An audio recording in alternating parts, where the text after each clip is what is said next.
Okay, so what makes me super happy today is to introduce you to Dr. Kevin McGarry.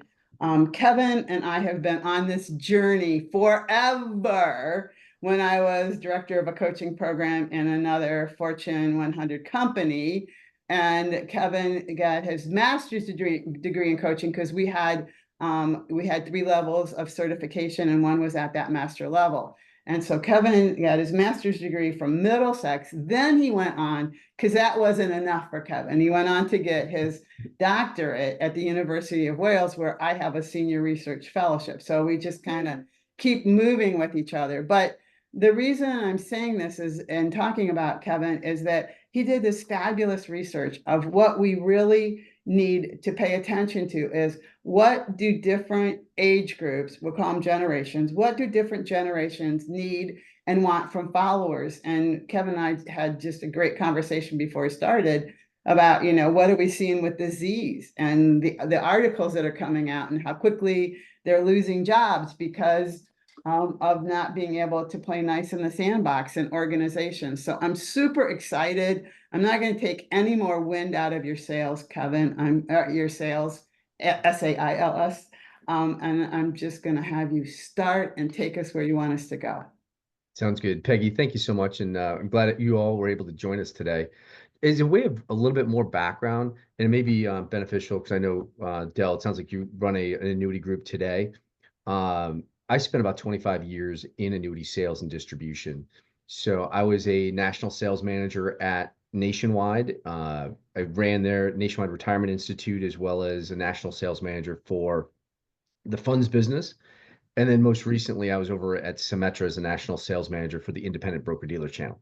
So I know kind of what you do and some of the challenges and obviously the benefits and opportunities you have in your space as well. So I give you that as a background just to, as we kind of go through the conversation today, because I'm bringing not only research and what I was able to accomplish through a doctorate program, but also practical experience, right? Kind of what you have and what I've experienced as an executive leader and as a national sales manager in annuities and funds. So hopefully And a master coach, may I add. that's true, and a master coach as well. So thank you. So here's kind of what I'll give you the kind of the premise of what changed for me. And I've always been in my career, always been a person who wanted to continually learn. How do I continue to get better today than I was yesterday? It led me to, going into master coaching, a master's is a doctorate. But the reality and what really spurred my research around generations was a transition that I had from leading one group at Nationwide to then leading the mutual fund organization. So I had responsibility for the first time, uh, half of my team were Gen X and baby boomers, and the other half were millennials. And for me, I'm a Gen X. And so as I have always led Gen X and baby boomers over my career, and I've always worked for either silent generation or baby boomers or Gen X, it really came to very apparent to me that I needed to understand the millennial generation a little bit more effectively. How do you lead millennials in a really effective way? And through my research, I was able to uncover a variety of, expectations from different generations. And then how does leadership evolve and change? When I started in my career, you as a new college grad, you just change because, it's like, who's your new leader? And you're like, that's how I have to adapt to the leader. What the research kind of revealed to me and my own practical experience was, as leaders, we all need to change to really lead more effectively. If we need to understand what it is that drives a millennial, what it is that drives a Gen Z, what drives Gen X, so that we can be more effective at kind of being where they are today and leading them in a highly effective manner. Peggy mentioned this, and if you look at the Gen Z generation coming in, you know, there's some challenges. And what I've seen just recently in some of the research and papers that have been out there I'll give you some of the stats because I thought it was interesting. Companies are rapidly firing the Gen Z employee, which and you guys may have seen this is new college grads, or sorry, as you kind of manage new college grads. 1 in 6 companies are hesitant about hiring Gen Z due to a lack of preparedness, communication skills, and professionalism. So there's companies that are hesitant about bringing on these new generation, and 6 in 10 employers have already fired college grads that they hired in 2024. So there's a new generation coming in that are really being impacted because they're just either one, not prepared, or don't understand how to be a great follower and how do you kind of become and interact really effectively with your leadership team. Um, and so, what I think you come to realize, and you all probably seen this over your careers, is that the majority, 50% or more of employees leave an organization due to poor leadership. So there's a reason and rationale where they're leaving. And so as leaders, we really have to come together and say, how do we lead more effectively? How do we um, improve what we do in the communication and the engagement with each generation? And so today, what I want to focus on is a couple things. One of which is just define leadership. Then I'll look at the generations of what are the different nuances of one generation over another. And then, I'd like to go into breakout sessions so we can kind of talk about what are you experiencing at the generation level? What do you think generations are looking for?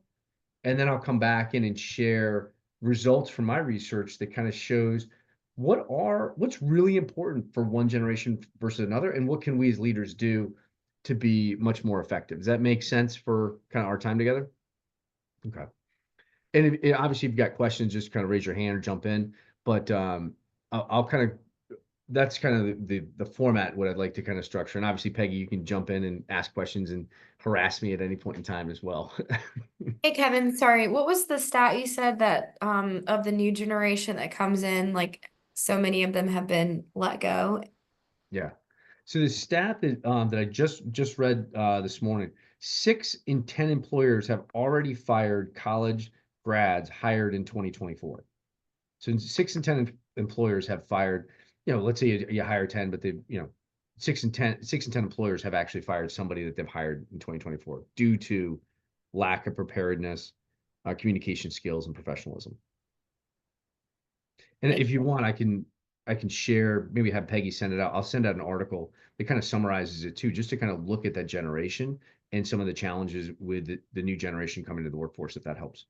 And Kevin and I were talking about this before we started because I'm fascinated with it because it fits right in our coaching circle. And that is these individuals were in college during the pandemic, or when they first got their jobs, they were on Zoom calls and not interacting with people for several years. We're just now really starting to interact more. And so their people skills are so low. And then, they don't realize, and then they have no filter. So their people skills and no filter come together and it's costing them jobs. And I don't even think they realize why. Yeah. I think, they don't realize you can't do that here. And so it's an opportunity for coaching. It's an opportunity for leading. So back to you, Kevin. Okay. So just to give you background, the research I did, I finished my doctorate last year. The research that I completed, I interviewed 600 individual followers in financial services, accounting, and legal. So I went and talked to 600 people that had a leader and wanted to understand what is important to them. What do they want from their leaders? And then I separated out by generation. And then I also interviewed 250 C-suite and below, basically frontline leaders to C-suite, and said, what do you as a leader see as the most effective qualities and behaviors of a leader? And so I give you that just so you know kind of how robust the research is. I also looked because I wanted to get a sense of how do you define leadership? What does it look like? Not only leadership, but then effective leadership.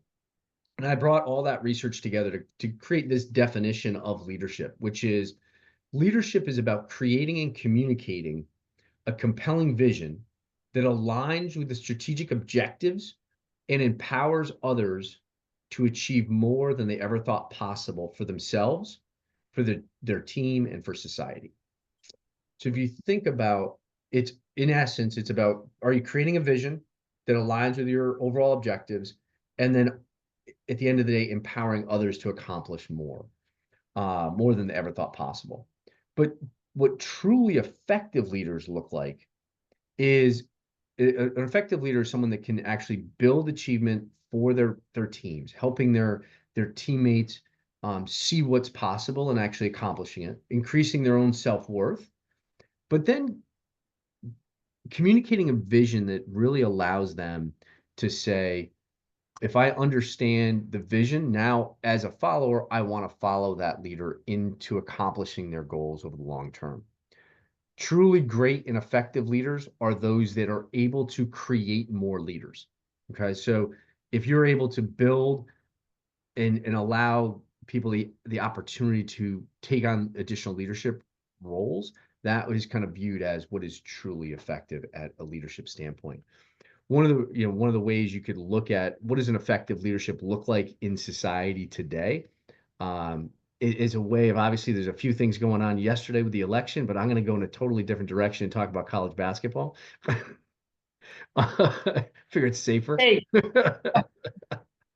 I'm a University of Connecticut grad. I don't know how many of you follow UConn basketball, but if you know, I would argue one of the most effective leaders out there in the market today when it comes to basketball is Coach Gino Auriemma. He's the coach and has been the coach for the women's basketball program for about 25, almost 30 years. What's interesting is when you think about the vision he has, and that's, it's very transferable to what we do as well. His vision is to create an unparalleled program of excellence. So when he's recruiting and when he's talking to his players, it's about, we've got a basketball program, but it's all about that unparalleled program of excellence. We want to be excellent, and you strive for that every day. But how do you go after excellence? His strategy, if you will, is about setting high expectations, focus on the fundamentals, and hard work. And it's just as easy as what we do from a work environment. It's setting high expectations, knowing that you want players to come in every day and give it 110%. Set the expectations higher for yourself and higher for your team, and remove obstacles so that they can achieve those expectations. But it's also about focusing on the fundamentals, understanding the nuances of basketball, of the passes, the shooting, whatever it is that those players need. When he comes down to Dell, I know you kind of mentioned you work in the annuity space, right? So the fundamentals of what's an annuity, what's the differences between qualified, non-qualified, stretch, understanding the differences of the competition that's out there in the marketplace, how to position it with individual advisors. So it's that focus on the fundamentals so that our teams truly understand and have the fundamentals solid. And then the last piece is hard work. It's, from Gino's standpoint, it's about hard work, come in every day and have continual hard work, regardless of whether or not you're sick or not sick. You're working hard, you're showing up early, you're staying late and getting things done. What he's been able to accomplish, I think, is pretty impressive. He's actually put over 45 players in the WNBA since 1997, and so he's been able to create more leaders, right? So it's how do we as leaders, again, kind of take those kind of nuances of setting the vision, setting a strategy, and then creating leaders for the future as well. With that, if you think about leadership, how do we then take what an effective leader is and kind of bring it to different generations? And I'm going to share my screen to kind of show, do this here. Let me see if I can share a slide on generations.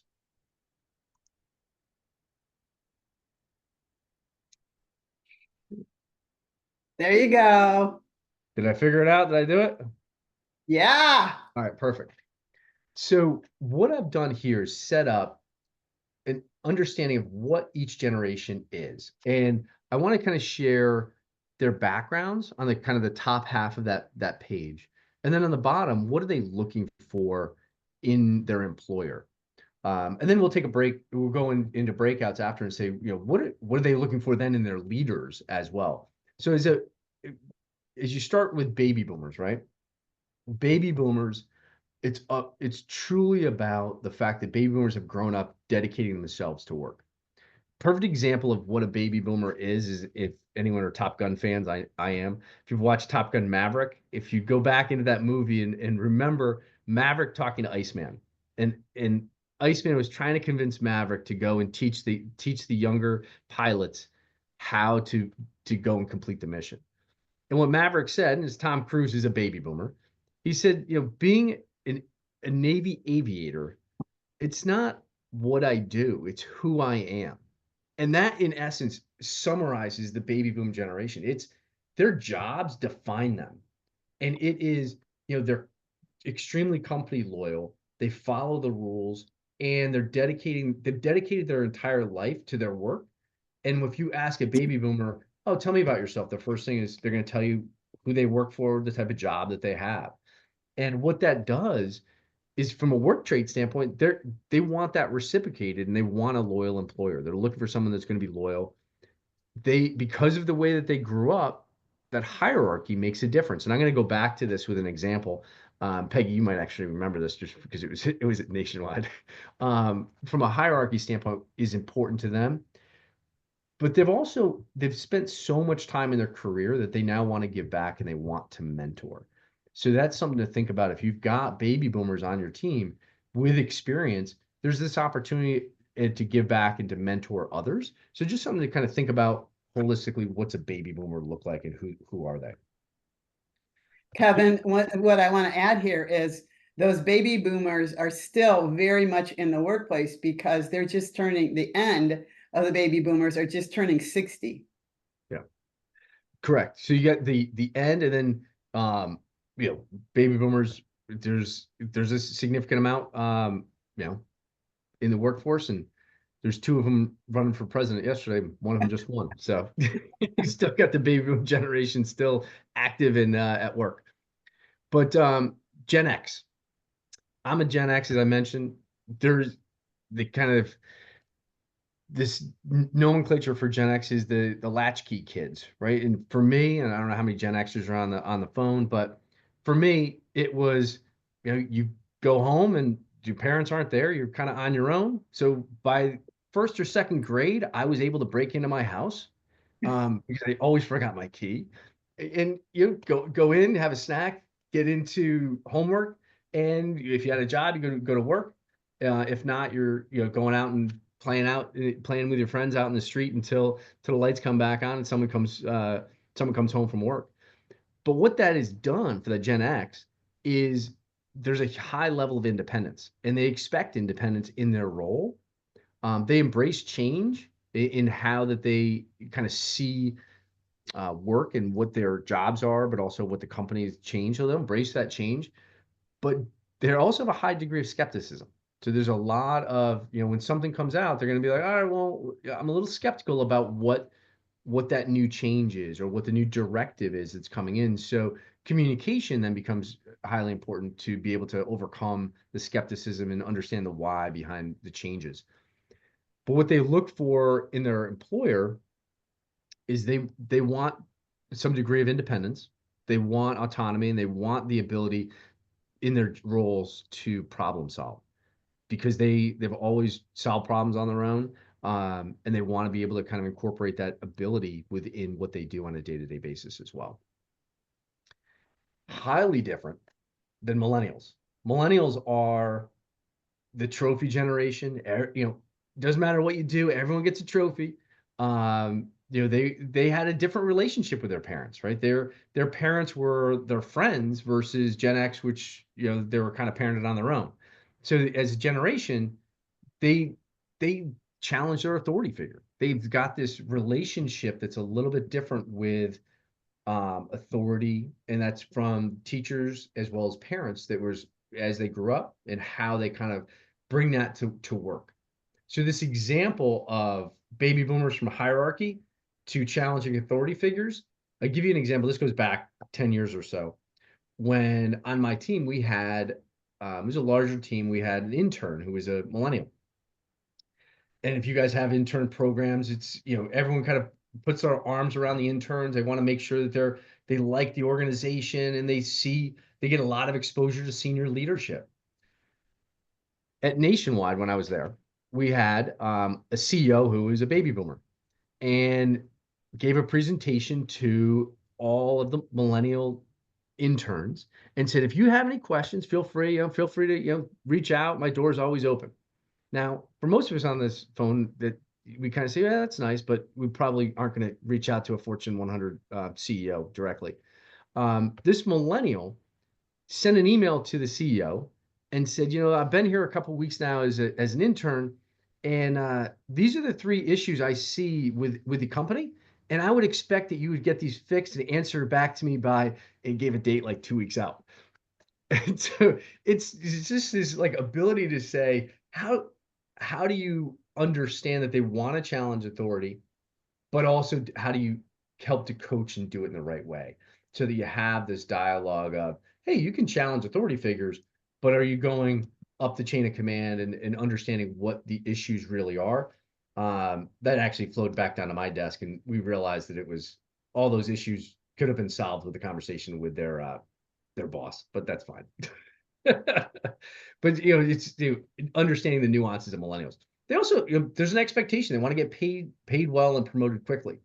And so how can we if we understand that, how do we then build that career path and make sure we can help them look towards getting paid well, whether it's advancement or salary increases or an opportunity for a bonus, whatever it may be. But they tend to look for an empathetic employer. They want meaningful work. They want to know that there's a meaning in what they do, and they want flexibility. There's a lot of flexibility with what millennials want in their workday, much more so than other generations, where Gen X and baby boomers tend to, work nonstop, where millennials want a little bit more flexibility, the flexibility to go work out in the middle of the day or whatever it may be, to be able to kind of understand that. And then the final Kevin. generation. Yeah, go ahead. All right, quick question. So curious, like if there's any additional research on like the generations like blending. So I like excitedly raised my hand as a Gen Xer, and I'm not. I'm actually a millennial. But I feel like, and Justin and I were messaging, like I feel like there are things that we identify more with in the Gen Xer or even some of the baby boomer traits than I do in the millennial traits. Is it maybe because like we're raised by baby boomers, or I was definitely on the earlier side of the millennial. I think there's a big difference between an 82 and a 92. agreed? But Go ahead, Justin. that could be my interpretation of it. I think Justin, what you mentioned makes a ton of sense, and I see that a lot. For Gen X, I'm literally smack in the middle of Gen X. And so for me, I identify very closely with Gen X. But once you get to the edges of a generation, there is a blending of, especially if you had older siblings that, let's say you're a millennial, but you've got 2 older siblings that happen to be Gen X, you might associate more with Gen X than millennial, and vice versa, right? If you're a young Gen X, but you've got 2 or 3 younger brothers and sisters that might be millennials. And so being on the cusp of that, people end up identifying a little bit kind of blended between the two. But what you see kind of holistically, if you kind of say, okay, let's look at the typical millennial, typical Gen X, you kind of fall within those categories. And then obviously you've got individual differences, right? So a lot of this is generalities, if you will, but it's, there's obviously some specifics that one person may not associate with the category of millennial Gen X. Yeah. And the last generation, Gen Z, this is kind of an interesting generation, right? So you've got 72% of Gen Z are very creative and want to start their own business. So they're kind of this independent. They grew up in, as we talked about earlier, this is the kind of the COVID generation, if you will.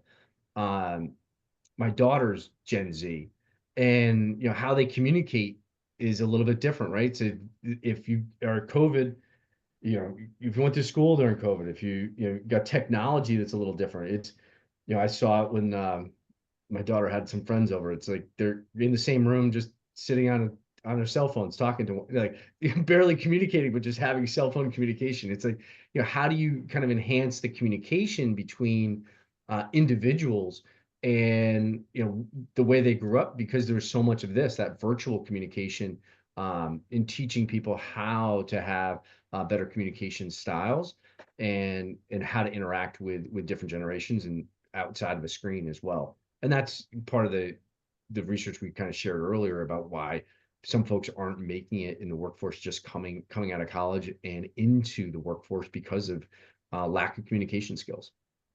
So Gen Z, very independent. They think globally, right? Everything that, because of technology, because of news, there's a much more global aspect to that generation than any other generation.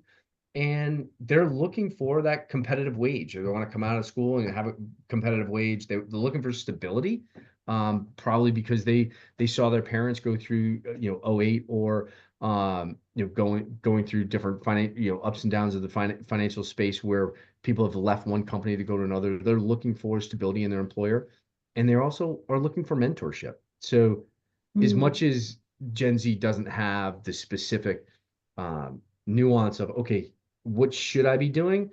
They're looking for help. They're looking for guidance, and matching a Gen Z with a baby boomer of mentor to mentee. They can probably help each other from a technology standpoint, and then, understanding how to kind of work across the board as well. So it gives you just a high level look. Peggy, I don't know if you have any additional kind of questions or comments, then I'll kind of set up the breakout as well. No, I loved your answer though. I think that there are blendings. I have millennial children who have a work ethic of a boomer. Okay. So I think it's just kind of the messages that people receive when they're growing up. But Kevin, this was awesome, to help us think about what we need to do. Yeah. Nesta, do you have a question? Yes, thank you so much. Hello, Kevin. Hello, Peggy. Hello, everyone. I'm Vanessa from South Africa. I'm enjoying it so much. Apologies for being late. I just want to ask, you speak about the 60% stats you spoke about, and you talk about the Gen Z. So I'm just worried, or I'm just thinking, do you find the 4IR or the 5IR concept to be more detrimental? You speak of the Gen Z being so, independent, risk takers, entrepreneurial spirits. I'm just thinking of all that. Do you really think that our whole industrial revolution is more, giving us a backset than actually putting us forward? I'm very interested to know that. Well, I think if you look at the entrepreneurs kind of mindset, if you will, and the Gen Z that want to be independent and kind of maybe start their own business, there is, in the US at least, there's a lot of discussions around, does college make sense, right? Do you go to college, or do you start your own business? And so that conversations happen here in the States anyway for the last couple of years, of people making decisions on where do they want to go. And so it's kind of opened up opportunities in the workforce. It then allows people to say, independent, well, what type of role makes sense if you have that independent entrepreneur mindset? And that may be sales, right? So you think about owning a territory or a sales opportunity where you can be more independent, can be more innovative in how you approach folks, can allow people to meet that generation where they are, where you can actually incorporate them into an organization, not truly as an independent contractor or their own business, but kind of owning their own business within a larger corporation. So I think there's a lot that comes with that, as far as making sure they're in the right roles based on where they are, but then also giving them opportunities if they do want to start a business outside of a kind of a side hustle, if you will, where and that might be a technology-based side hustle or something that they want to create on their own, giving them the opportunity and stability of a corporate role with the flexibility and the innovation and independence of kind of a side hustle. Wonderful. Thank you. I love your views on that, Kevin. Thank you. Yeah, Thank you. of course. Gideon, you have a question?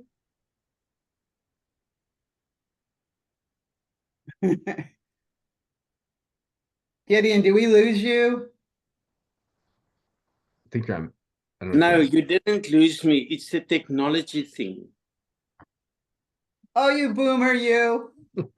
Yeah, I am. Kevin, do you find that I'm struggling to get the video on? But okay, you can hear me. Yeah, I can hear you. Do you find that especially the Gen Z, that they are not very disciplined?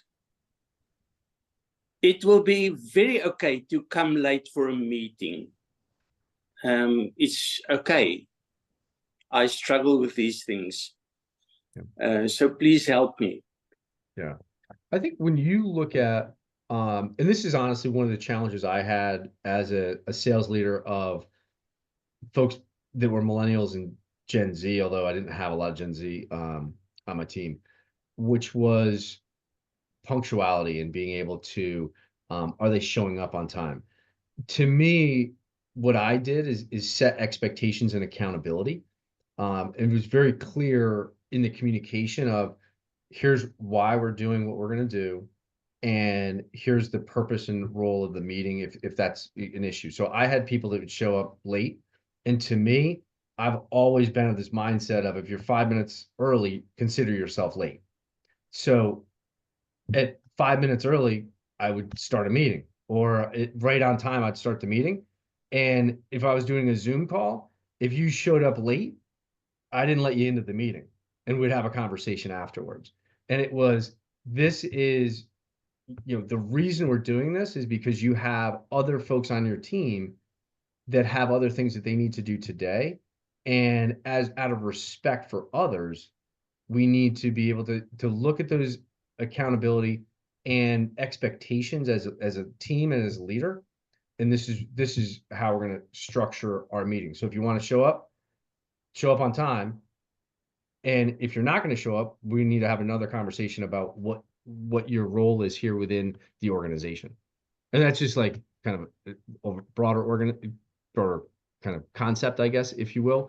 But I do think that there is a lack of accountability across corporate America now today more than ever. I was having a discussion around accountability with another insurance company over the course of the last couple of months, and it was the leaders were having trouble setting accountability and kind of holding people accountable.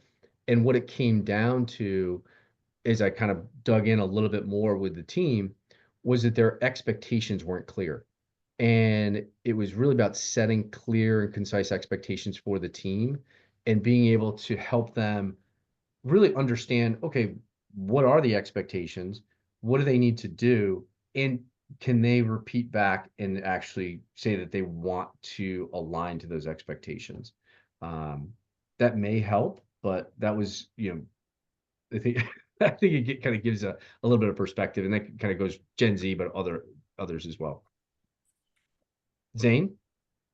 Kevin, thank you. I'm actually here in a conference room. I apologize that I don't know how to work the camera so everyone can show, but one of my friends here in the room, Rob Santorelli, has a question. Thanks, Zane. Sure. Thanks, Kevin. This is great information. The question I had for you is what makes the relationship, so you said the millennials relationship with their parents is almost like a friendly relationship, where the Gen X is the latchkey. So what makes that difference? Is the way that those generations of their parents worked compared to the others, and why that's like that?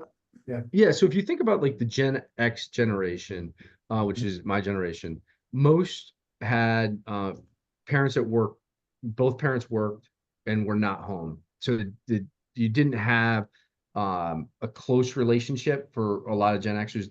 That relationship wasn't as close as millennials. So as a generation kind of transferred over to either baby boomers or Gen X having millennial kids, they looked at how do you build a better relationship with your child, much more active in sports, coaching, much more engaged in just having a friendly relationship with their kids. And what that has done, one, you've got a lot of millennials that'll tell you today that their best friend is their father or their mother.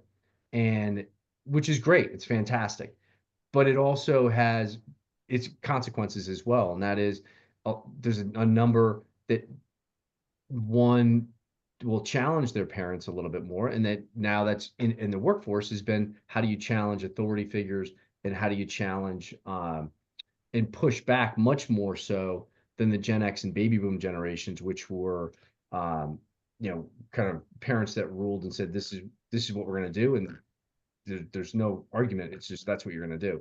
And so it's the way kids were raised has actually kind of impacted how they view life and how they view relationships. And then it comes through in the workforce as well. It's not a bad thing. It's just a matter of how, and I think there's a lot of value in being challenged as a leader, because it pushes you to make sure you're answering the questions and putting the vision forward in a really appropriate manner. But that challenging of authority figures is there. And so it's a lot about how can we help millennials challenge in an effective way that's that allows people to feel good about the way that they're being challenged as well. Thank you. Appreciate it. Kevin, I think there's a flip side of that as well. And the flip side that I'm seeing in organizations is, because they had mom or dad as a best friend, they assume the leader is now their best friend as well. So they're just replacing mom and dad with the leader. And so now they want to sit in offices with leaders and talk about their day and talk about their problems and talking about how life is really challenging them. So it's not just challenging the authority. They want that. They almost want that therapeutic relationship with a leader, and the leaders don't have 10, 20, 30 minutes to hear about how bad traffic was on the way in. So did you see some of that in your research? Yeah, we definitely saw a little bit of that. And the other piece too is, like, it goes a little bit to Gideon's point of setting the expectations of, if millennials, which we saw, want to have that strong relationship with their leader and that friendly relationship of the best friend, it then can be challenging to hold people accountable. And if you have to move somebody out and move them to a different role, that becomes a little bit more challenging. So being able to put those parameters up, whatever you're comfortable as a leader to do, but then also make sure folks know what's expected and have a strong relationship, and recognize those that are doing well based on the expectations you set forward, but making sure you also don't have any challenges with being too friendly with teammates as well. Yeah. So Kevin, we have 15 minutes left. Do you think we should go to breakout, or should we just dig into your research? I'm thinking we should dig in. Just because I don't think we have a ton of time. Let me do this. I'll go into, and depending on how long this takes, we'll go into a couple things. My research, can you see these slides, by the way? Mhm. You can, okay. Yep. The research that I conducted came out with these behaviors of the effective leadership behaviors that all leaders across all generations should look at as what's the most effective. These are also in priority order across, if you aggregate all generations. So looking at people focused, and I'm gonna go through people focused leader characteristics and effective communication in just a minute, because I'll dig a little deeper. But strategy, so if you look at those people focused leader characteristics and effective communication are the most important. Then it comes down to strategy, execution, innovation, ethics. Are you ethical, and sustainability? And that really comes down to the environment from a sustainability standpoint. And then last on the list was diversity, equity, inclusion. If you look at all of those, and these are kind of the individual behaviors, what becomes important kind of for one generation over another, it's a little bit skewed, right? So what is more important, right? So when you look at millennials, even though out of all, diversity, equity, inclusion comes in last out of the leadership behaviors, what the one generation that sees that as the most important are millennials. And when it comes to diversity, equity, and inclusion, they're looking at, are the leaders removing personal biases when recruiting, and are they reducing pay gaps? So as one generation from millennials, This is important, but it's important because they want to have an equal opportunity. Remove your biases when you're recruiting, and then making sure you reduce pay gaps. So that's just one example of, it's important for millennials. So each of these are important across the board, but they're also one generation over another. If you look at all generations and what are the behaviors we can execute on as a leader to be the most effective, people focus, leader characteristic, and effective communication are the keys. Leaders, a people focus means, are you as a leader focused on your team? Vision for their career path. Every generation, the number one thing that they wanted from their leader was, are their leaders working to create a vision for their career path? Most people that I've talked to and the most people I interviewed with, they're not sitting down with their boss or their leader and talking about their career. And if they do, it gets stuck into their annual review at the last 5 minutes. Like, hey, what did you want to do anyway, but for the next, 10 years, 5 years? Being able to have a quarterly meeting or semi-annual meeting with someone on your team to say, where do you want to go?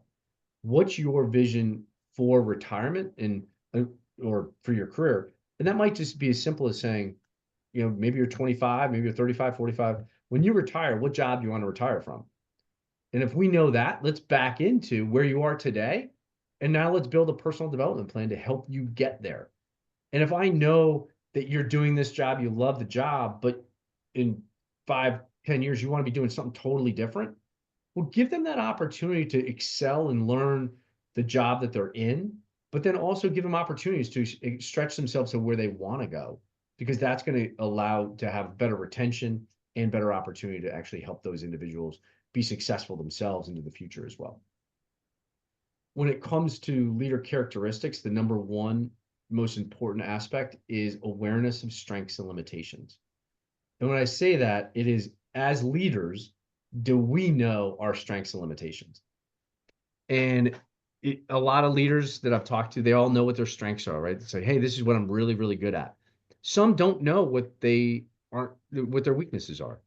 If you don't know, the best way to do this is ask your team. They'll tell you what it is. They know right off the, it's like, hey, I know exactly what your weaknesses are. But if you are aware of your strengths and limitations and communicate it effectively to your team, not only does it help you hire and help you bring forth the strengths of others on your team to offset your limitations, but it also gives people the authenticity that you bring as a leader to say, this is where I'm strong and I can help you because I've got really good relationship building skills or great sales skills, whatever it may be. But from a weaknesses standpoint, you also bring folks forward on your team to be able to be very clear on being able to help. This is the awareness of strengths and limitations is one of the top for Gen X. They want their leader to be very clear that that they're communicating that as a generation. Approachability is number 2 on that list. Is, are you approachable?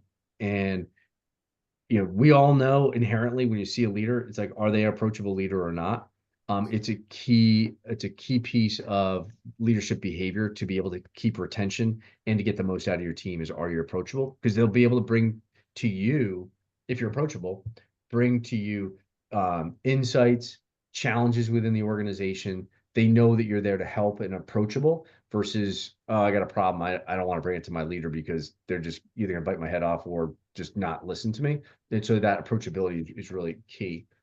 And then the last piece is effective communication. What I saw, baby boomers all the way down, and baby boomers specifically, and then the millennial generation, is understanding the why behind what they do. Focus on the why behind decisions. They want to know, and actually Gen Z had this as well, which is, do they know if there's a change in an organization, is it communicated? Why is that change happening? If they're getting a promotion or if someone else got a promotion, is it really clear why they got that role? And understand the benefits of that person moving into a new role, because the why behind everything of what they do, regardless of task and how it ties into the organization, allows them to be more successful and more driven to be really effective at their current roles. And then what we also saw across all generations, and this goes a little bit to Gideon's point earlier, provide guidance on expectations. What are the expectations? As I talk to the 600 followers and ask about expectations, it was surprising how many people just don't know what is expected. And so as you think about your teams, like what's expected on a week-to-week basis? What's expected on a yearly basis? Do they know what those are? And then do they know how those and why those expectations actually drive to the larger success and growth of the organization as a whole and to them? So I think if you look at, what can I do? And you want to take one thing away from today's kind of discussion, it's like, what can I do as a leader to be more effective? This one slide will summarize, regardless of how many generations you have on your team, are you focused on your people? Do you understand your own awareness of your strengths and limitations? Can you communicate them really effectively? And that communication standpoint of communicating the why and set expectations is really, really important across the board as well. So I know we're kind of coming close to the top of the hour. I'll kind of pause there, see what questions are out there, and kind of go from there. Thank you, Kate. Can I come in? I just want to say, okay, I headed a business school in South Africa for 5 years. Well, I will say that very much I was people focused because generally I'm a very people's person. But I was basically too over empathetic, but too softy. And how do you manage this if you're doing this, if you're looking at this in your little framework that you've created, if I put it here, how do you actually coach people to say, listen, have people focus, but don't be over the top, be aware of it. At that stage, I was just doing it and not so aware. That type of scenario, I just need to know how would you navigate if you're coaching people to get through this whole balance of an effective leader. Yeah. And I think, Vanessa, you bring up a very common issue, right? Of where people want to be empathetic and people focused, but yet also have a goals that they need to accomplish as well. And so that combination of people focused and effective communication together allow for a much better result, meaning setting the right expectations when someone starts their role, setting expectations on a regular basis so they understand what the expectations are, and then looking at the individual to say, how do I remove obstacles for you as an individual so that you can be successful to meet the expectations that we agreed on? How can I help you as an individual accomplish your long-term goals and expectations? Because I care about you as an individual and I want to see you grow, but we also know we've got an agreed set of expectations and deliverables that you have. And we know that if you've got a goal of whatever it may be, you're never going to get there unless we can align and get you to accomplish what your current roles and objectives are today.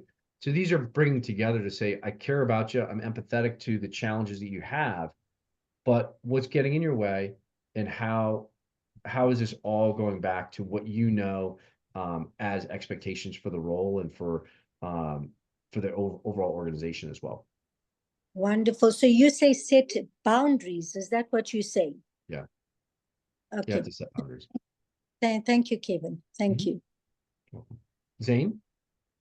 Kevin, one of the things that I'm fascinated with is group dynamics.